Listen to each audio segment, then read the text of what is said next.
Hello everyone. और आज main point है ये 3 पेपर के बारे में डिस्कस करना कि पेपर कैसा आया था सेकेंड ईयर बीडीएस का, क्योंकि मैंने जस्ट अभी अपने थ्योरी एग्ज़ाम्स दिए हैं, प्रैक्टिकल बचे हुए हैं, बट आई एम है excited to make a video because ये डिस्कस करना है, क्योंकि अमंग 3 एक थोड़ा अजीब आया था, but I have to test this, like I am really excited about this. I don't know why. Maybe I'm trying it for the very first time. Yeah. So let's start it. तो पहले 3 paper में से 2 paper easy आए थे, let me tell you, and एक paper अजीब आया था. That was not difficult. That was kind of difficult क्योंकि थोड़े unpredictable questions थे. But पहले 2 डिस्कस करता है जो थे, ठीक है. Pharma and DM, that is dental material. We do in BDS. Okay. तो long question was penicillin and epilepsy. Most predictable. अगर कोई शानबाग पढ़ता है, ठीक है, to make things easy because कुछ अच्छा डायग्राम होता है. Like I use to consider both, ठीक है. केडीटी भी पढ़ी है मैंने और मैंने शानबाग भी पढ़ी है, पर मेजरली शानबाग पढ़ी है क्योंकि थोड़ा ईजी हो जाता था पढ़ना. पर जिसमें जो चीज़ मुझे शानबाग में कम लगती थी वो मैं केडीटी से कवर कर लेती थी, ठीक है. तो ये थे 2 लॉन्ग क्वेश्चंस. 10 होते हैं शॉर्ट क्वेश्चंस. शॉर्ट में है beta blocker, bronchial asthma, nitric oxide. तो अमंग दीज 3 बाकी 2 तो ईजी हैं. ब्रोंकियल अस्थमा मेरे हिसाब से सभी पढ़ के आए होंगे क्योंकि हमारे सीनियर्स के पेपर में लॉन्ग में था, ठीक है. और बीटा ब्लॉकर लाइक अगर पूरे साल पढ़ा है तो अलग से पढ़ने की ज़रूरत भी नहीं है, बीटा ब्लॉकर ऐसे ही लिख सकते हो. फिर उसके बाद नाइट्रिक ऑक्साइड के साथ एक चीज़ हुई है जो मेरे पूरे बैच के साथ हुई है. I don't know about other colleges, पर एक चीज़ हुई थी कि ये था एंजाइना का, ठीक है, नाइट्रोग्लिसरीन. ओके, सबने से कंफ्यूज किया nitrous oxide, that is general anaesthesia. I know many people have written general anaesthesia GA, ठीक है, which is not the right answer, ठीक है. और ये खुद से बना के नहीं बोल रही हूँ, मैंने टीचर से कंफर्म किया था, ओके. फिर उसके बाद था एडवर्स ड्रग रिएक्शन. मैंने कभी केडीटी से नहीं पढ़ा क्योंकि मैंने स्टार्टिंग वाला शानबाग से पढ़ा था, तो it was there written very nicely, so I have written that. Then analgesics थे जिसमें एस्पिरिन के बारे में था. फिर migraine KDT I don't remember, but मेरी टीचर ने पढ़ाया था, तो मैंने तो जो उन्होंने पढ़ाया था उसी के नोट्स थे मेरे पास. सो एंटीकोगुलेंट था, एड्रेनलिन था, डिसेंसिटाइजिंग एजेंट्स. इसके लिए ये जो डिसेंसिटाइजिंग था मुझे आता भी था और मुझे नहीं भी आता था क्योंकि मुझे आधा आता था, क्योंकि वही चीज़ है, मैं पूरा डेंटल फार्माकोलॉजी वाला जो पीछे वाला पार्ट था वो बहुत अच्छे से वही ऊपर से देख के गई थी कि आ गया तो ये लिख दूँगी. और एक क्वेश्चन आना ही था, मुझे भी पता था, पर इतने सारों में से क्या आना था ये नहीं पता था, ओके. फिर उसके बाद aminoglycosides, that is an antibiotic, तो वो तो लिख ही सकते हैं. तो फार्मा का paper was quite predictable, quite easy, like, but again जिसने किताब छुई नहीं है वो तो भी नहीं लिख सकता, फार्मा सब्जेक्ट ही ऐसा है, okay. Come to the DM जो मेरा कल ही हुआ है. तो इसमें पहला जो क्वेश्चन है वो था डेंटल रेजन्स. अब मेरे साथ क्या हुआ मुझे नहीं पता, मैं किस नशे में पेपर देख रही थी.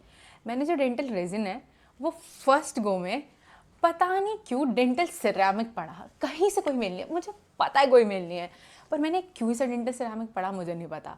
इसके बाद था इम्प्रेशन, ठीक है, जिसमें इलास्टोमेरिक इम्प्रेशन मटेरियल्स थे, 4 होते हैं, उनके बारे में कहानी लिखनी थी. एंड इसके साथ जो और भी क्वेश्चंस हैं ऑब्वियसली, जैसे रेजिन्स में एक्रेलिक रेजिन्स वगैरह के बारे में इन्होंने पूछा था, पॉलीमराइजेशन पूछा था, एप्लीकेशन पूछा था, प्रॉपर्टीज़ पूछी थी. और फिर इम्प्रेशन में इन्होंने पर्पस ऑफ मेकिंग इम्प्रेशन पूछा था और detail about elastomeric, okay, quite easy. अब आते हैं 10 जो शॉर्ट है, ठीक है, 5 मार्क का. इसमें बाइट रजिस्ट्रेशन, ठीक है, बाइट रजिस्ट्रेशन की एक वैक्स होती है, वो वैक्स में है. अब फॉर द फन पार्ट मैंने वैक्सेस बहुत ही ऐसे, मतलब कॉम्पोजिशन तो मुझे पता नहीं क्यों उसकी याद ही नहीं हो रही थी, ठीक है. I have tried a lot, ठीक है, बट मुझे नहीं आती, तो मैं इसमें कॉम्पोजिशन नहीं लिख के आई हूँ. मैं पूरा प्रोसेस, उसका सिग्निफिकेंस क्यों करते हैं, किस कैटेगरी में आता है क्लासिफिकेशन की, ये सब लिखा है, ठीक है. फिर एब्रेजन पॉलिशिंग, सबने पढ़ा होगा कि हमारे सीनियर्स के लॉन्ग में आया था, ठीक है। बट इसका जो इसके साथ एक और है एब्रेजन पॉलिशिंग डिफाइन करके, right, about the type of abrasive. तो if you have read abrasive chapter, any one seeing second year seeing, उसमें पूरे चैप्टर में कोई इंसान कुछ छोड़ के जाता है, that is type of abrasive. क्योंकि उसमें मतलब सब सोचते हैं कि ये कोई क्या ही पूछेगा। The paper was like that, मतलब बहुत कॉमन चीज़ें नहीं पूछी हैं, बट तुम ये भी नहीं कह सकते कि पेपर बहुत ही कुछ डिफिकल्ट, कुछ आउट ऑफ द लीग पूछ लिया, नहीं, ठीक है। फिर मंजिल सिस्टम, अब इन्होंने मंजिल कलर सिस्टम नहीं लिखा, इन्होंने मंजिल सिस्टम लिख दिया। आई नो 2 to 3 पीपल जिन्होंने मुझसे बाद में पूछा मंजिल सिस्टम क्या था। It's okay, may be they don't know about it, but it was colour वाला, hue value chroma, okay. Casting alloys classification थी, वेल्डिंग के बारे में application, cavity liner and cement bases, ठीक है। ये तो कॉन्स से पूरा रिलेटेड हो गया, उसके बारे में जो पता था, जो डीएम और कॉन्स को मिला के लिख के आई हूँ, बढ़िया।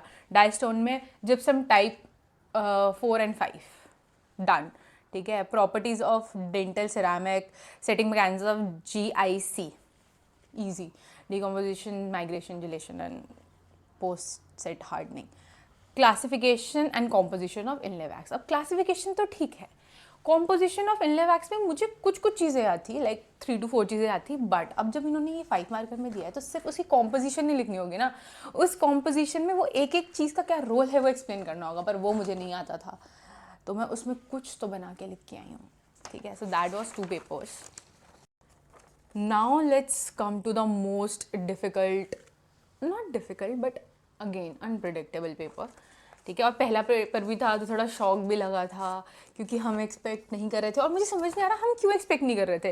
When we were in first year हमारा एनाटमी का पेपर भी ऐसे आया था, which was a first paper, मतलब एक सीक्वेंस होता है, एनाटमी था, फिर बीच में बायोकेम फिजियो था, लास्ट DADH होता था। DADH is BDS subject, dental anatomy and dental histology. और हमारे जो मतलब जैसे पेपर उस टाइम आए थे ना, सेम पैटर्न में पेपर आया, पहला पेपर खराब, दूसरा पेपर बहुत easy, like most predictable questions, ऐसी था लास्ट ईयर भी हमारे साथ। और DADH में भी सेम चीज़ हुई थी, उन्होंने मोस्ट इंपॉर्टेंट चीज़ उठा के नहीं दी थी, उन्होंने कुछ कुछ चीज़ उठा के दी थी जो इंसान सोचता कि यार ये तो छोड़ दो, तो कौन ही पूछेगा, वो पूछा था उन्होंने, सेम इन्होंने इस बार किया है। तो पहला पेपर क्वाइट बिट, ठीक है। तो लेट्स कम टू पैथ।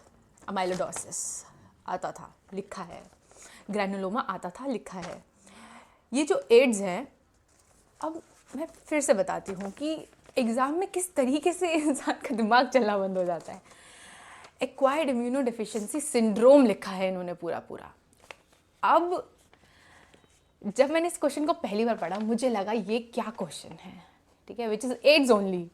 मुझे नहीं रियलाइज़ हुआ कि they have written the full form of AIDS, and I am really ashamed of, ठीक है। बट उसके बाद मुझे जब मैं दोबारा मतलब I have this habit of reading question paper twice और थ्राइस, तो जब मैंने पढ़ा 2-3 बार, then I realize oh my God it's AIDS. And if you realize it, मैंने अपने यहाँ पे छोटा सा एड्स भी लिखा है इसी के चक्कर में, और मुझे इतनी शर्म आई वहाँ पेपर के बीच में, मैंने shit. And then there is shock. Shock के साथ एक चीज़ है, मुझे उस टाइम पे याद नहीं आ रहा था कि मैंने इसके ऑर्गन में क्या वेरिएशन होगी शॉक की वजह से, तो मैं अपनी जनरल नॉलेज से कुछ तो लिख के आई हूँ वहाँ पे।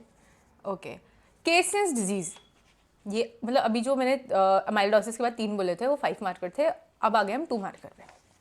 केसलेस डिजीज़ मुझे आता था, मैंने पढ़ा था, मेरे नोट्स में था, जस्ट मुझे वहाँ पे हिट नहीं हुआ। मैं पता नहीं इसके बाद क्या ही लिख के आई हूँ, एयर एम्बोलिज्म है, आई नो इट।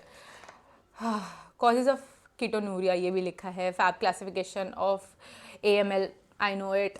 स्प्लीनोमेगैली के causes obviously everybody. Oral manifestation of vitamin D deficiency, क्या पूरा कैल्शियम से लेके लिख के आए हो कि टीथ फॉर्मेशन में दिक्कत होगी बच्चों में, ये होगा बोन, ये पता नहीं क्या क्या, रीमिनरलाइजेशन नहीं होगा, ये सब 2 मार्कर था, तो मे बी इतना इनफ होगा, बट आई डोंट नो, ठीक है।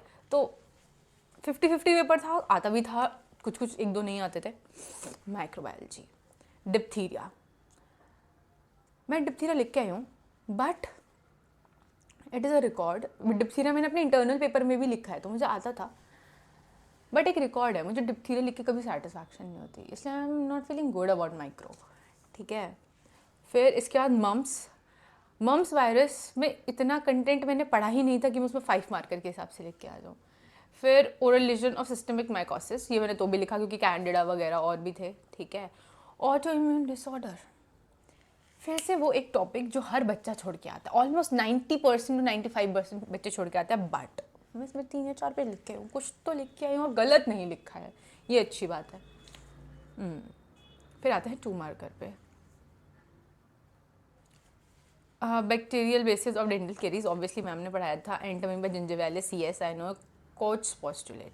अब मैं बेवकूफ़ औरत जिसको कोच पोस्टुलेट पढ़ने चाहिए थे, पूरी क्लास कोच पोस्टुलेट पढ़ के आई है, मैं वहाँ कोच पोस्टुलेट बना के लिख के आई हूँ जितना मुझे अपनी मेमोरी से याद था। बेवकूफ़।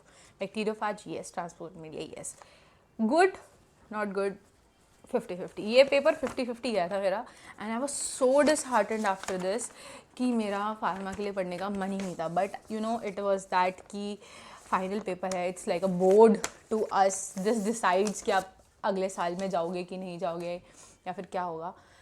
सो I was very conscious about all of this, and मैं अभी भी बता रही हूँ, मेरा माइक्रोबैथ पेपर ऐसा गया है कि जब मेरा कभी रिजल्ट आएगा, जब भी रिजल्ट आएगा, भगवान ऐसे टाइम पे देना कि कुछ हो ना उसके आसपास, कोई नो मेजर इवेंट्स, बट मेरा पेपर ऐसा गया है कि मैं अपने रिजल्ट में सबसे पहले अपने माइक्रोपैथों के मार्क्स ही देखूंगी, क्योंकि मैं डीएम और उसमें अच्छा लिख के आई हूँ, काफ़ी कंटेंट लिखा है, ठीक है, उसमें स्ट्रिक्ट चेकिंग होगी क्योंकि पेपर ठीक आया था, बट उसमें ईजी चेकिंग करनी चाहिए, नहीं तो बहुत ही 50-50 पेपर गया, बहुत ही 50-50।